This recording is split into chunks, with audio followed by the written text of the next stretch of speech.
Alhamdulillahi Rabbil Alamin. Wassalatu wassalamu ala ashrafil anbiya'i wal mursalin wa ala alihi wa ashabihi wa tabi'ina lahum bi ihsanin ila yaumiddin, amma ba'd. Qala Rasulullah sallallahu alaihi wasallam, idmanu li sittan fi anfusikum adman lakumul jannah, usduku idha haddathtum, wa addu idha tumintum, wa awfu idha wa'adtum, wahfazu furujakum, wa ghaddu absarakum, wa kuffu aydiyakum. Rawahu al-Imam Ahmad wa Ibn Hibban wa sahahu Syekh Al-Albani. Bapak-bapak, ibu-ibu, kaum muslimin, kaum muslimat, jemaah salat zuhur, hafizakumullah wa ra'akum. Pada zuhur ini saya akan mengingatkan dan membacakan kepada kita salah satu wasiat Rasulullah sallallahu alaihi wasallam. Wasiat orang yang sangat kita cintai dalam kehidupan ini, wasiat manusia yang paling kita cintai dalam kehidupan kita. Kalau tidak kita jadikan dia sebagai manusia yang paling kita cintai di dunia ini, maka terancam kesempurnaan iman kita.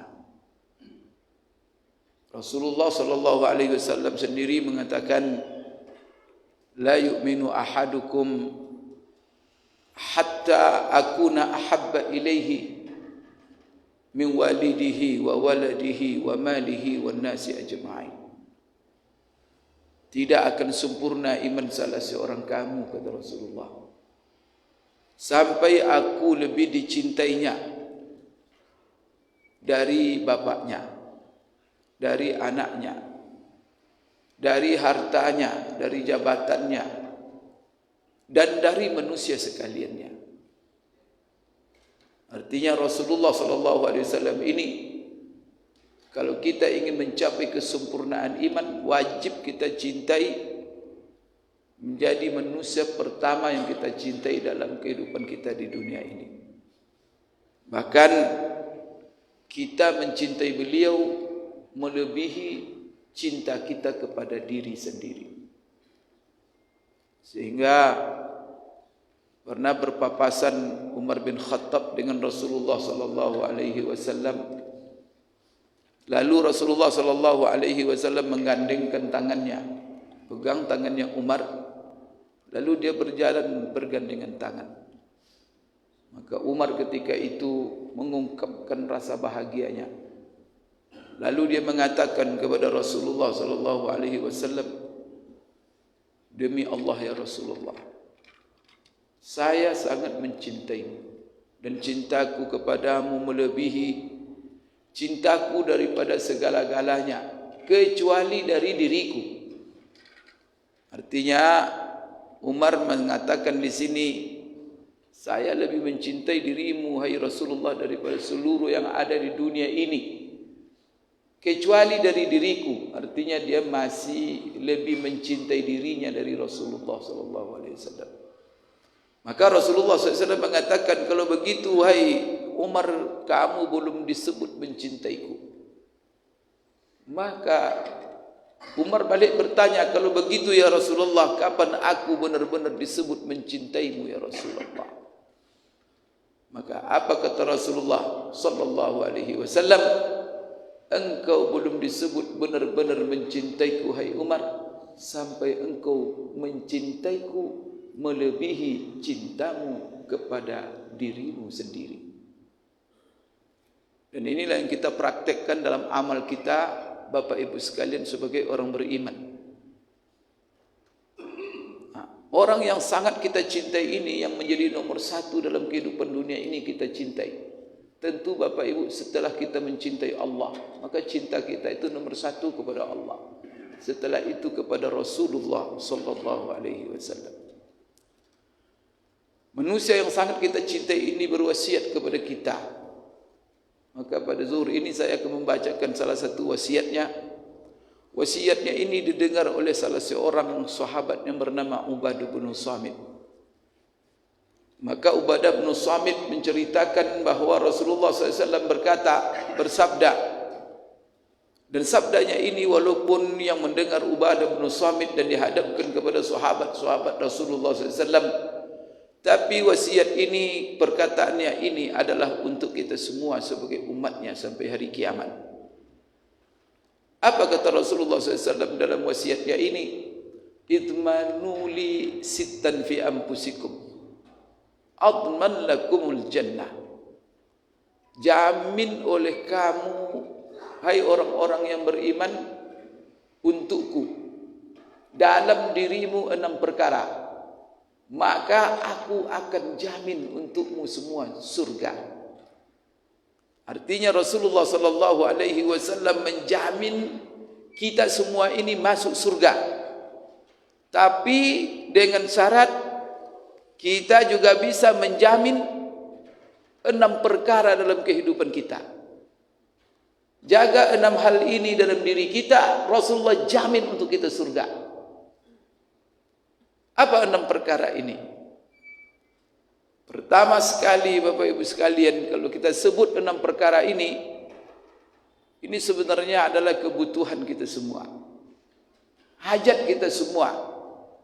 Dan 6 perkara ini kalau kita kategorikan, ini adalah kategori akhlak yang sangat mulia. Akhlak orang-orang beriman, akhlak ciri-ciri ahli surga. Jadi kalau kita ingin melihat di dunia ini ahli surga, lihatlah 6 perkara ini dalam dirinya. Kalau tak ada 6 perkara ini dalam dirinya, itu adalah ciri ahli neraka. Dan jangan bergaul dengan orang itu. Kalau tidak ada 6 perkara ini dalam dirinya, hati-hati dengan dia. Karena hidupnya bisa berbahaya untuk kehidupan kita dan kehidupan semuanya. Apa yang 6 perkara itu? Pertama kata Rasulullah SAW yang perlu kita jamin dalam hidup kita supaya Rasulullah jamin untuk kita surga. Usduku idza haddastum. Jujur kamu apabila berbicara.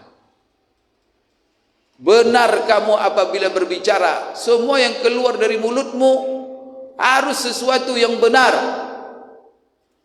Lawan as-sidq adalah bohong.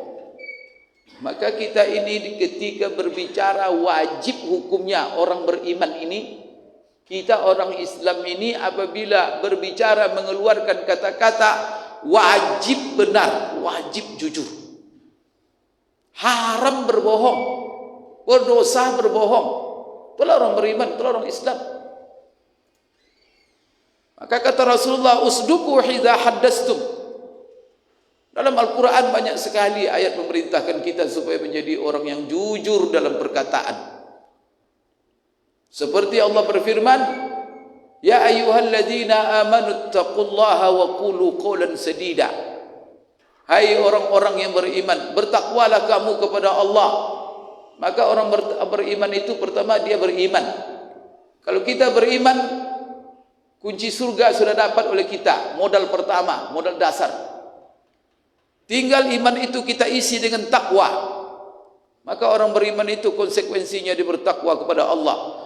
Dan juga konsekuensi orang yang beriman yang bertakwa, dia menjaga mulutnya, maka tidak akan keluar dari mulutnya kecuali sesuatu yang benar. Maka Allah katakan, wa qulu qawlan sadida, ucapkan ucapan yang benar. Maka yang selalu, maka lawan dari benar, lawan dari jujur bohong. Maka salah satu dosa di dalam agama kita, perbuatan dosa adalah berbohong. Oleh karena itu orang beriman takut dia berbohong. Maka dia menjaga apa yang keluar dari mulutnya. Kalau tidak akan benar, diam. Karena yang benar itulah yang baik. Maka dalam hadis Rasulullah katakan, falyaqul khairan aw liyasmut. Kalau orang beriman itu, kalau tidak akan baik, kalau tidak akan benar apa yang keluar dari mulutnya, maka dia akan memilih diam. Apabila dia berbicara, maka yang dibicarakannya itu benar. Itulah sebabnya kejujuran kebenaran itu harus kita ucapkan sepahit apapun dia.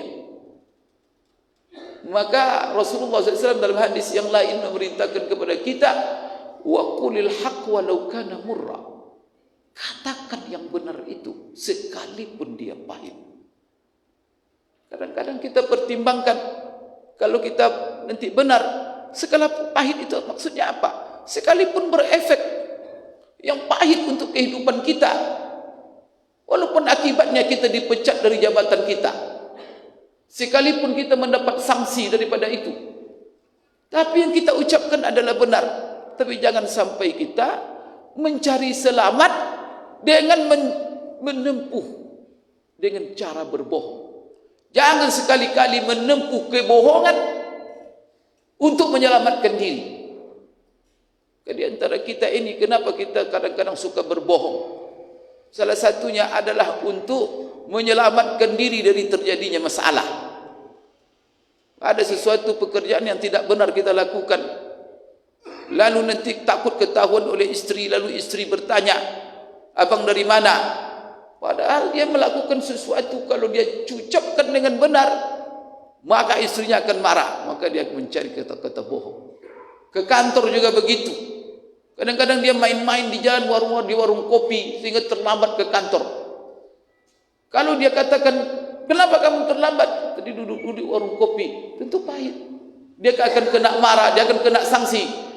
Maka di jalan itu dia akan berpikir kebohongan apa yang akan dia buat. Maka jangan sekali-kali mencari selamat dengan cara berbohong. Karena Allah Maha tahu apa hakikat daripada yang kita alami. Maka benar itu, apa yang kita ucapkan dengan kenyataan itu sama. Tapi kalau sudah berbeda, itu namanya kebohongan. Dan kebohongan ini berbahaya. Inilah wasiat Rasulullah SAW pertama. Kemudian bahkan apa? Kata-kata yang benar ini, yang jujur ini harus diucapkan. Oleh karena itu, jihad yang paling hebat itu adalah mengatakan ucapan yang benar di hadapan penguasa yang zalim. Yaitu kata-kata yang hak di hadapan seorang yang zalim. Yang barangkali seorang yang zalim ini, kalau kita ucapkan kebenaran di hadapannya, banyak resikonya. Tapi itulah jihad terbesar dalam kehidupan kita. Oleh karena itu, bapak-bapak, ibu-ibu, inilah yang disebut Rasulullah SAW pertama sekali. Kalau kita bisa jamin kejujuran ini dalam kehidupan kita, kejujuran dalam berbicara, apapun yang kita ucapkan, bapak ibu sekalian benar, maka berarti kita telah menjamin satu syarat bahwa kita bisa menjadi ahli surga. Tetapi kalau ini tidak bisa kita jamin, maka ragu kita, ya Allah, bagaimana? Maka kehidupan inilah kita mempraktekkannya selagi kita hidup di dunia ini. Dan jujur ini bapak ibu kebutuhan kita bersama. Kenapa kita disuruh? Ini adalah akhlak yang berhadapan bapak ibu dengan orang lain. Karena bapak ibu, kalau saya tanya semua kita masing-masing, ada bapak ibu di sini yang mau menerima dibohongi orang? Ini semua kita berarti satu. Mau bapak dibohongi? Semua yang menjawab, dibohongi saya. Pasti bapak emosi. Oleh karena itu, karena kita tidak terima orang membohongi kita, pedih dan sakit rasanya kalau kita dibohongi terus. Oleh karena itu, harus fair dong. Kalau kita rasa sakit kalau dibohongi orang, maka masa apakah tega kita membohongi orang? Itulah semuanya perbuatan dosa. Karena orang lain kepengen mereka itu kita sikapi, kita muamalai mereka sebagaimana kita kepengen juga. Tak ada orang kepengen dia dibohongi. Berarti apa? Mari jaga kejujuran. Sebagaimana kita tidak mau bapak ibu sekalian dibohongi orang, begitu pula jangan membohongi orang lain. Sebagaimana kita semua kepengen anak-anak jujur kepada kita, istri jujur kepada kita, bawahan jujur kepada kita, teman-teman jujur kepada kita,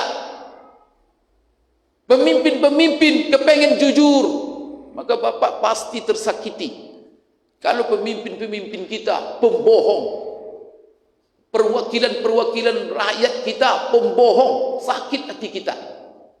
Barangkali banyak yang berdoa macam-macam. Coba, tidak ada kita bisa terima. Oleh karena itu, semua kita jaga, kata Rasulullah. Yang dituntut untuk jujur ini semua kita, siapapun kita, selagi kita orang beriman, harus dan wajib kita jujur apabila berbicara. InsyaAllah 5 wasiat lainnya akan kita uraikan pada kesempatan lain. Aqulu qouli hadza wa astaghfirullah li wa lakum. Subhanakallahumma rabbana wa bihamdik asyhadu an la ilaha illa anta astaghfiruka wa